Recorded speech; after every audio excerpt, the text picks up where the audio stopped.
Bus ମତେ ଖୁସି ହବାକୁ ବି ବହୁତ ଡର ଲାଗୁଛି କାରଣ ଯେତେବେଳେ ବି ମୁଁ ଖୁସି ହଉଛି ସେତେବେଳେ ମତେ କାନ୍ଦିକି ତା ମୂଲ୍ୟ ସୁଝିବାକୁ ହିଁ ପଡୁଛି। ତ ସନ୍ଧ୍ୟାବେଳେ କିଚେନକୁ ପଳେଇ ଆସିଲି ଆଉ ଯେହେତୁ ଆଳୁ ଥିଲା ଟିକେ ପଟାଟୋ ଚିପ୍ସ କରିଦେବି ସମସ୍ତେ ଖାଇବେ ବୋଲି ଭାବିଲି। ତାପରେ ପଟାଟୋ ଚିପ୍ସ କରିସାରିଲା ପରେ ବାପା ବୋଉ ମୁଁ ସମସ୍ତେ ଖାଇ ଦେଇଥିଲୁ। ଖାଇକି ଯେତେବେଳେ ରୁମକୁ ଆସିକି ତାଙ୍କୁ କଲ୍ କରିଥିଲି ତ ସେ କହିଲେ କି ଡ୍ୟୁଟି ଆସିଲାଣି ଡ୍ୟୁଟି ଯିବେ। ତ ମତେ ଏତେ ଜୋରରେ କାନ୍ଦ ଲାଗିଲା କାରଣ ସବୁବେଳେ ସେ ଜଙ୍ଗଲ ଯେତେବେଳେ ବି ଯାଆନ୍ତି ନା ମତେ ବହୁତ ଟେନସନ ହୁଏ। ମତେ ଜମା କୋଉ କାମରେ ବି ମନ ଲାଗେନି, ବହୁତ ଟେନସନରେ ହିଁ ରୁହେ।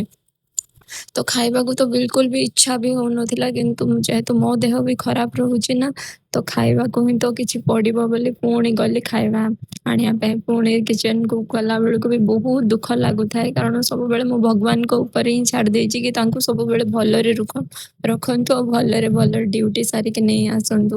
ତ ସବୁବେଳେ ମୁଁ ଜଗନ୍ନାଥ ଆଉ ମା ମଙ୍ଗଳାକୁ ବହୁତ ବିଲିଭ କରେ, ସେମାନଙ୍କୁ ହିଁ ଡାକେ ମୁଁ ସବୁବେଳେ